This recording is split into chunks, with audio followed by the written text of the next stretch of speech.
tried to fly for 5,000 years before he finally hit on the idea of the balloon. And it took him only a short time after that to discover that ballooning presents 4 primary problems.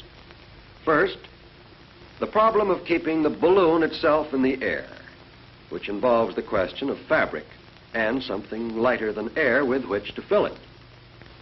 Second, the problem of lifting something besides the balloon into the air. This led to developing the net, load ring, and basket. Third, the problem of navigating vertically, of getting up and down. This has been done by using a valve, appendix, and ballast.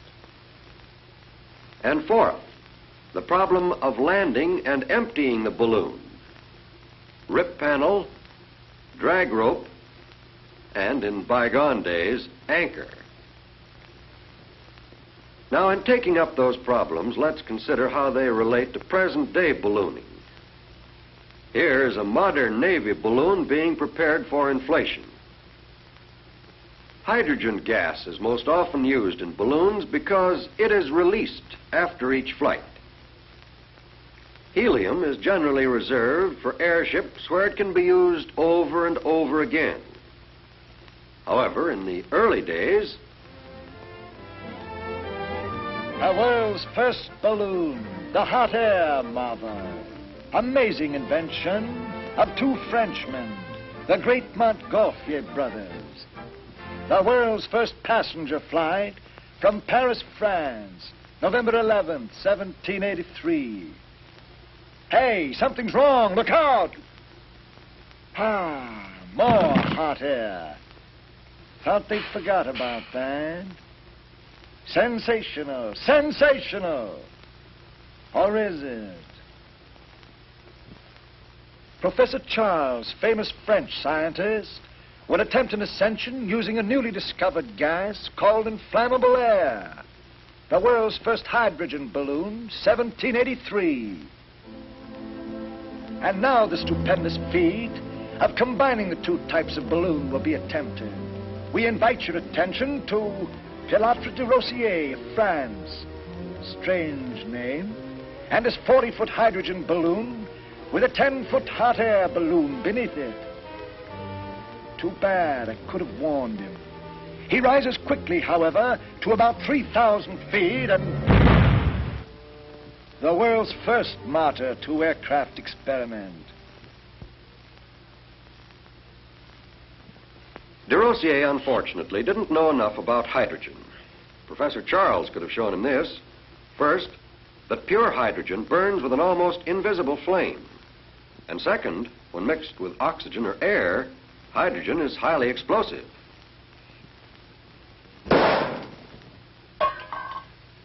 In the early days, hydrogen was prepared by pouring sulfuric acid over scraps of iron.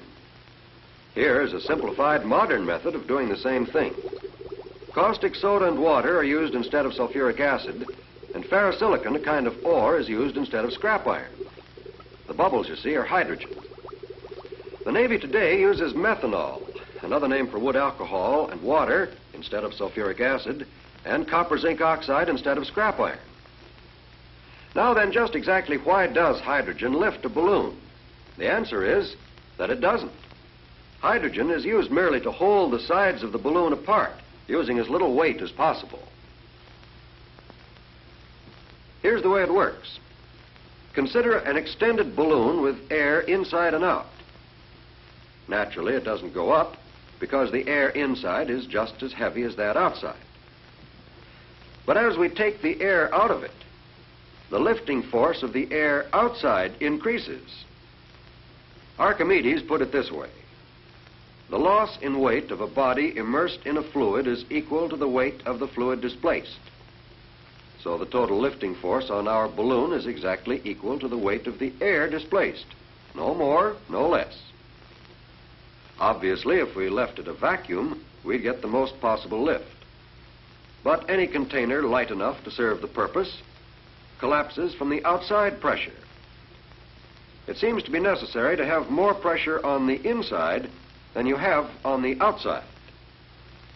That's why hydrogen fills the bill so well. You can release enough hydrogen into a balloon to overcome that outside pressure, keep the sides of the balloon apart, and still not add very much weight.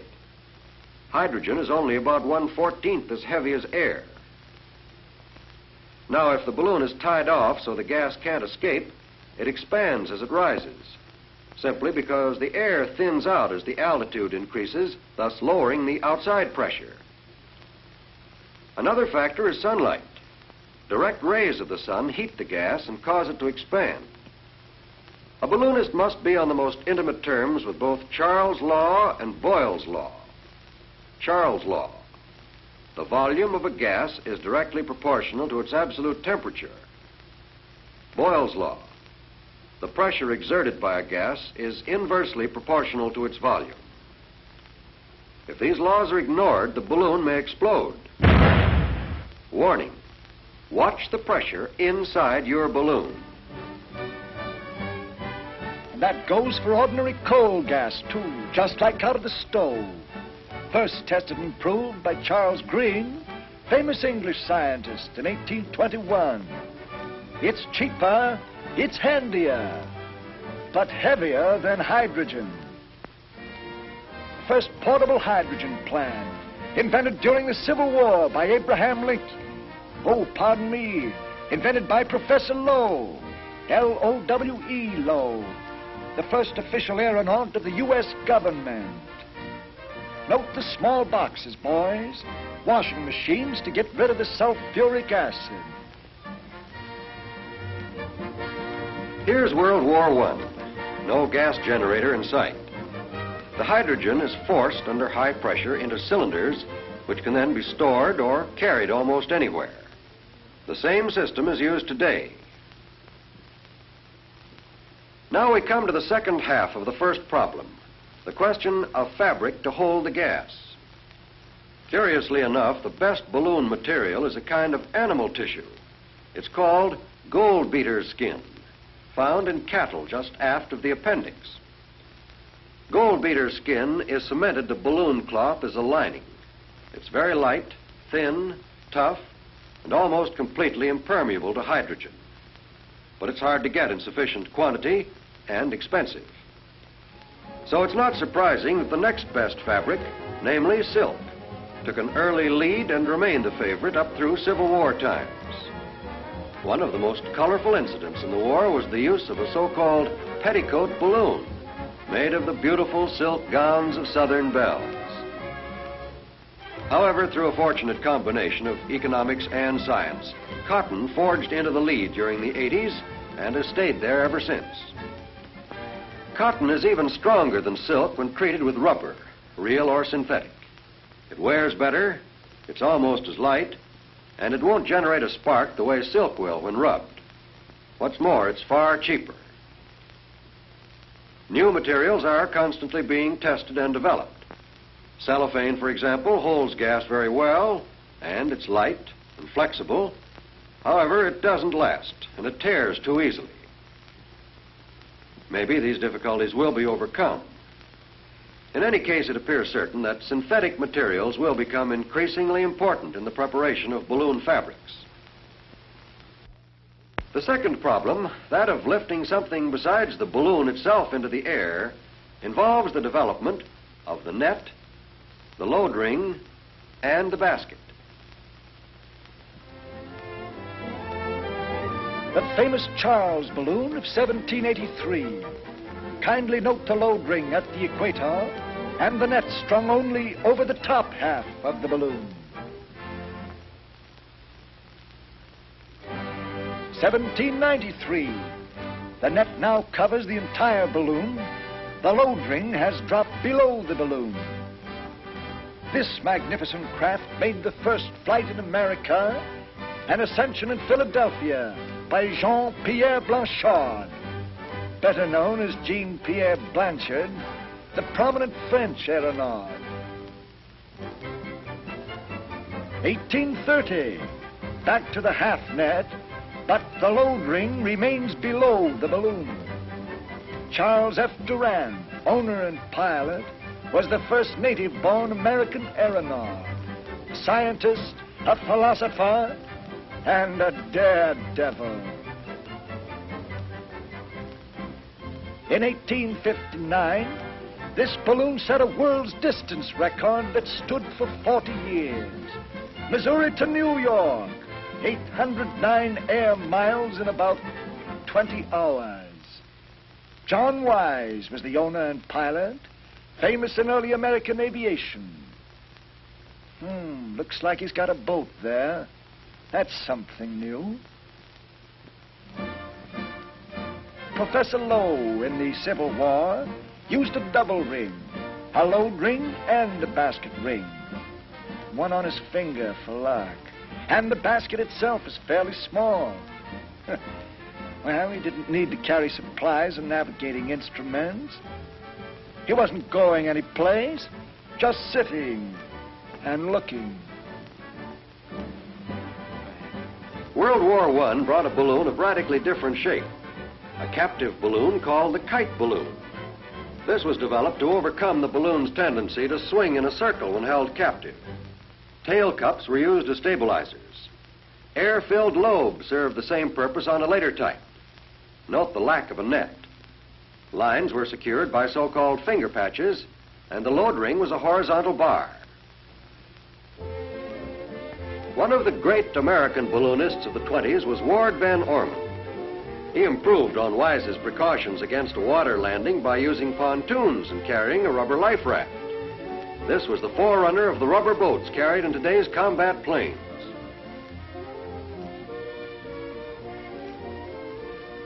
Why is a net better than finger patches? Well, stick around, my boys, and you'll see. John Wise went up one day. His balloon was hit by lightning, and the fabric parachuted into the net. To make sure it wasn't just luck, he went aloft and did it again. Worked exactly the same, and has ever since. The next problem, the third, deals with the navigation of the balloon vertically. This is taken care of by means of the valve, appendix, and ballast. That first hydrogen balloon way back in 1783 had all three of these elements. In the first place, an open appendix allowed gas to escape naturally as pressure increased. Then, when Professor Charles wanted to release more to descend, he opened a valve at the top and let more of it out. Of course, when the balloon came down, some air came in at the open appendix, and you couldn't call that good. But we'll consider that in a moment. Professor Charles learned about ballast the hard way. When he landed after his very first trip, he politely helped his passenger out. Silly boy. Moral: release ballast in small quantities. The balloon appendix started out as little more than a hole in the bottom of the balloon. But that was unhandy to deal with, and so gradually a tube was extended from the opening. Until in 1793, it was long enough to drape over the side of the basket. Possibly this was an effort to keep the gas from seeping down onto the head of the balloonist. But, of course, hydrogen drifts up, not down.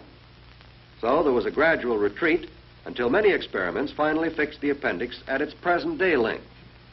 As we've already seen, a balloon that's descending always has a tendency to parachute. And if the appendix is open, air goes into it. But air mixing with hydrogen creates a highly explosive combination. So air is kept out nowadays by twisting the appendix closed during descent. And parachuting is prevented by securing the appendix to the load ring. From the very beginning, most balloon valves have worked in a trapdoor fashion. The valve is pulled down against a spring, which on release snaps the valve back into position. About 1880, the double trapdoor type came into use. It proved so efficient that it's still being used to this day. Various instruments have been devised to help in the navigation of balloons.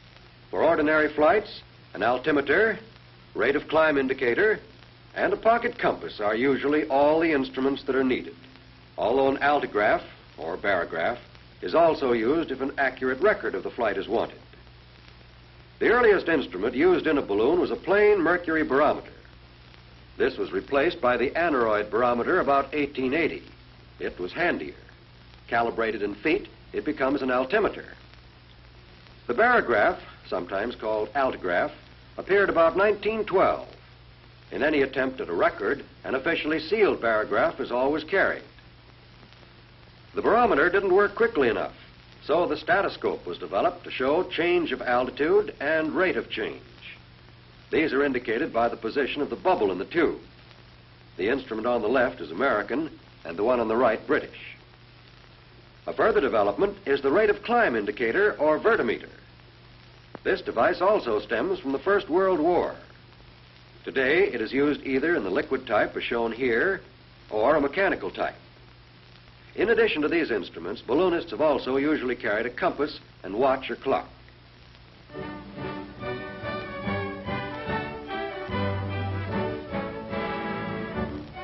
We take up the fourth major problem in ballooning now, the landing. This involves the rip panel, drag rope, and anchor.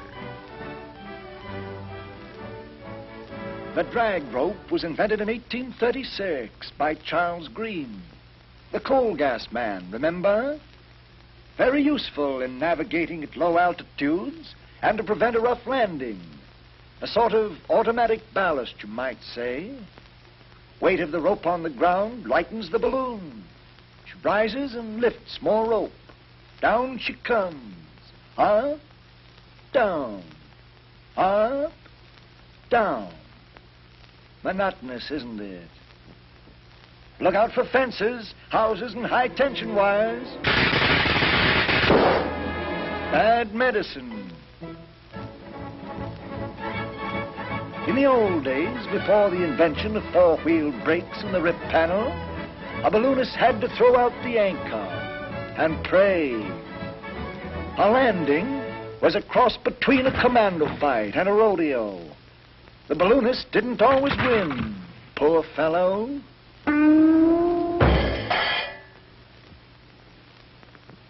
Since John Wise invented the rip panel in 1850, various styles have developed, of which these three are typical.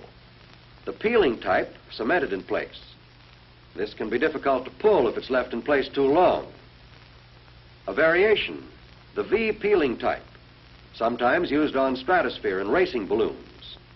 And three, the cheese cutter type. The fabric is torn, either the envelope itself or a fabric strip. The Navy today uses the first mentioned method. The panel is lightly cemented, not too long before use. This affords a gas-tight closure that can be handily ripped out and easily replaced. Now let's have a look at some of the uses of balloons. First, balloon racing. Probably the greatest single factor in creating public interest in lighter-than-air flight has been the balloon race, notably the big national and international events. Every year from 1906 to 1935, except during World War I, an international race was held for the James Gordon Bennett Trophy. American entrants were selected by a national race for the P.W. Litchfield Trophy, and the contests were open to all, Army, Navy, or civilian pilots. The first international race, starting from Paris in 1906, was won by an American pilot, F.P. Laum.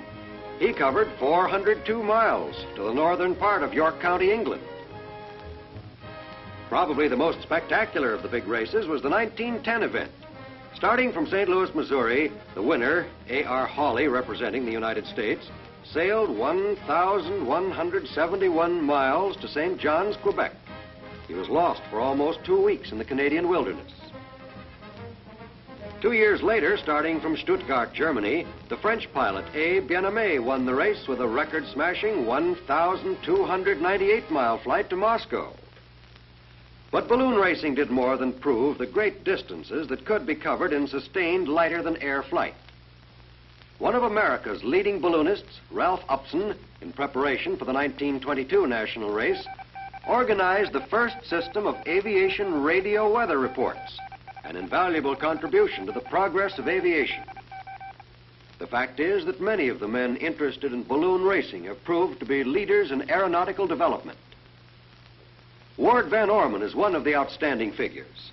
3 times an international race winner, Van Orman has pioneered in several important ballooning improvements. It was Commander Rosendahl when this was taken at a national balloon race in 1927. Today, Admiral Rosendahl, as Chief of the Navy Airship Training and Experimental Command, directs the entire field of military lighter-than-air development for the United States. The winner of the national race from Pittsburgh in 1929 was Lieutenant Settle, an ardent balloon race pilot and a scientist as well. But the name Settle became much better known for a considerably different aspect of ballooning, the stratosphere flight. In 1933, Settle went aloft almost 12 miles. Yet, sensational as that record was, it stood only 2 years. The reason was that stratosphere flights during the 1930s became almost an international passion. In 1934, 3 Army men, Stevens, Kepner, and Anderson, tried unsuccessfully for a record. And then, a year later, 2 of them, Anderson and Stevens, brilliantly succeeded with an ascension of almost 14 miles. What did they hope to find? Why did they go up? Well, the main purpose was to study cosmic rays, mysterious shafts of energy that constantly rain down on the Earth. Also to collect samples of air, dust, bacteria, and make other scientific studies. Their findings were valuable and could have been obtained in no other way. Such flights date back to 1862, when 2 English scientists, Coxwell and Glazier, ascended 37,000 feet. The outstanding modern flights have been those of Mr. and Mrs. Piccard, 1934, 57,579 feet. Settle and Fordney, 1933, 61,237 feet. And Stevens and Anderson, 1935, 72,395 feet. This is the greatest altitude ever reached by man. But balloons carrying only equipment have reached even higher. Radio-sonde balloons, equipped to send constant reports back to Earth by radio, have climbed as high as 86,000 feet. And at this point should be mentioned the fact that aerologists constantly use small balloons to determine wind direction and velocity. Here's the operation of sounding, as it's called, being performed aboard a carrier, which serves to remind us of still another use of balloons. Balloons in war. The first war balloon was used by the French at the Battle of Flores in 1794. The Austrians might have shot it down, but didn't, figuring the balloonists were taking enough risk, just going up in such a fool contraption. The Civil War balloon telegraph. For this, they used to shout, wig-wag, or throw rocks at each other, to which messages were sometimes tied. This was the first step on the road to radio. Recognize this? It's the grandpa of all aircraft carriers, the first one in history, the G.W. Parke Custis, used by the Federal troops on the old Potomac. It had no motors, was pulled by a tug. Sometimes the boys had to help out by rowing. You may not believe this. During the siege of Paris, the French not only established the first airmail service, but even published a newspaper that was sent by balloon post to the provinces. Over 3 million letters were carried airmail. The world's first air battle, an attempt to hijack the French airmail. Both fired, both missed, thank heavens. But a lot of future trouble was touched off then and there. During World War I, both observation and barrage balloons were widely used. Observers did artillery spotting, map making, photography, and tracking of enemy troop movements. The AEF contained 23 balloon companies, each with 2 balloons, one for service, one for reserve. We lost 48 balloons during the war, 47 due to enemy action, and 1 blown away. The present war shows an advancement in barrage balloon protection, the armed cable. Here's the way one such lethal device works. Instead of the cable remaining taut and possibly breaking or slipping off the wing of the plane, it pulls free, And a parachute system pulls a bomb right onto the plane, with interesting results. The barrage balloon today is important and effective in helping to protect shore installations, cities, ships, and personnel from low-altitude bombing and strafing attacks. Observation balloons are no longer used. Planes can do the work much better and faster. But the free balloon is far from being a has-been. No experience is more valuable to a lighter-than-air pilot than his training in handling a free balloon. After all, an airship is basically a powered, steerable balloon. It reacts to the same laws of gases. When its power plants stop or are stopped, the airship becomes a free balloon. The airship pilot must first be a competent balloon pilot, and the balloonist can look back on over 150 years of proud tradition shared by many great and courageous men. He can look forward to a challenging future in the airship, lusty child of the free balloon.